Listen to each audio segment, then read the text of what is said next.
ஆண்டு முடிந்து 14ஆம் ஆண்டு அடியெடுத்து வைக்கிறது. அல்ஹம்துலில்லாஹ். கணியத்துக்குரிய உலமா பெருமக்களே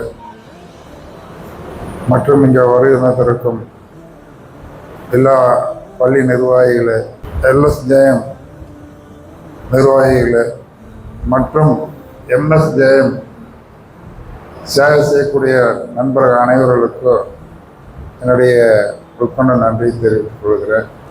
அல்லாஹ்வின் மாபெரும் கிருபையால் மஸ்ஜித் சேவைக்குழு மூலமாக மூத்த ஆலிம்களை கண்ணியப்படுத்தும் நிகழ்வின் தொடர்ச்சியாக இன்று மௌலானா மௌலவி எஸ் நாசிர் அகமது சிராஜி ஹஜ்ரத் அவர்களை கண்ணியப்படுத்தும் நிகழ்வு இன்ஷா அல்லாஹ் நடைபெற உள்ளது.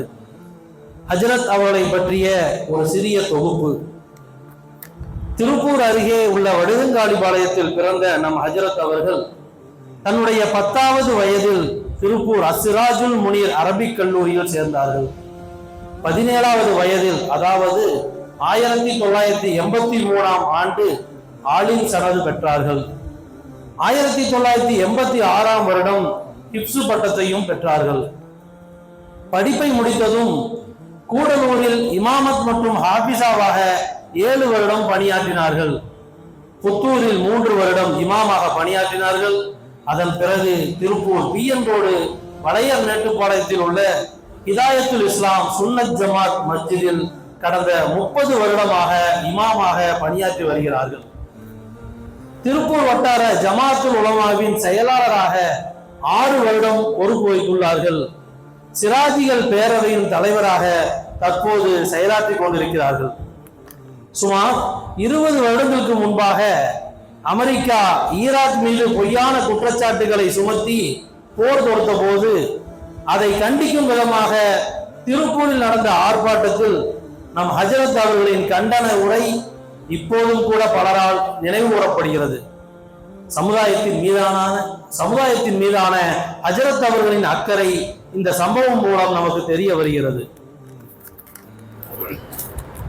மஸ்ஜித் சேவைக்குழு மீது மிகுந்த அக்கறை கொண்ட நம் ஹஜ்ரத் அவர்கள் சுமார் 10 ஆண்டுகளுக்கு முன்பாக அவர் பணியாற்றும் பிஎன் ரோடு பள்ளியில் சேவைக்குழு ஆரம்பித்து சுமார் 20 குடும்பங்களுக்கு உணவுப் பொருட்கள் தேவை என்று ஜும்மாவில் அறிவிப்பு செய்த ஹஜ்ரத் அவர்கள் ஒரு குடும்பத்திற்கு மாதா மாதம் நான் பொறுப்பேற்றுக் கொள்கிறேன் என்று சொல்லி முன்மாதிரியாக திகழ்ந்தார்கள்.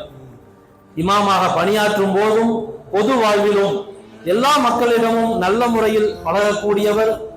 எளிய மக்களுக்கும் விளங்கும் விதமான யதார்த்தமான நடையில் பயான் மற்றும் சொற்பொழிவுகளை நிகழ்த்தக்கூடியதில் சிறப்பு பெற்றவர். எங்களை போன்ற நூற்றுக்கணக்கான மாணவர்களை உருவாக்கிய எங்கள் உஸ்தாத் ஹஜ்ரத் அவர்களுக்கும் அவருடைய குடும்பத்தாருக்கும் அல்லாஹ் என்றென்றும் அருள் புரிவானாக, மன்னிப்பை வழங்குவானாக, அவருடைய அனைத்து நல்ல காரியங்களையும் பொருந்திக் கொள்வானாக என உங்கள் அனைவரின் சார்பாகவும் மஸ்ஜித் சேவைக்குழு சார்பாகவும் துஆ செய்கிறோம். நம்முடைய காசு பணங்கள் காரணமாகலாம். காசு பணங்கள் இருந்தால் மன்கானலும் நிகழ்நாயகம் ஸல்லல்லாஹு அலைஹி வஸல்லம் சொன்னார்கள், யாரிடத்திலே செல்வம் இருக்கிறதோ அவர்கள் தங்களுடைய செல்வத்தை தர்மம் செய்யட்டும். யாரிடத்திலே குவத் இருக்கிறதோ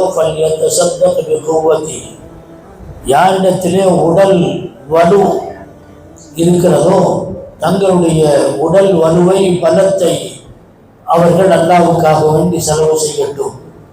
யாரிடம் என்ன இருக்கிறதோ அதன் மூலமாக அல்லாஹ்விடத்திலிருந்து ஒரு சிறந்த பகரத்தை பெற்றுக்கொள்வதற்கு முயற்சிக்க வேண்டும் என்ற கருத்து தான் அந்த ஆயத்தில் இருக்கிறது.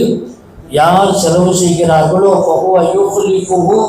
அவர்களுக்கு அல்லாஹ் பகரத்தை கொடுப்பான். எந்த பொருளாக இருந்தாலும்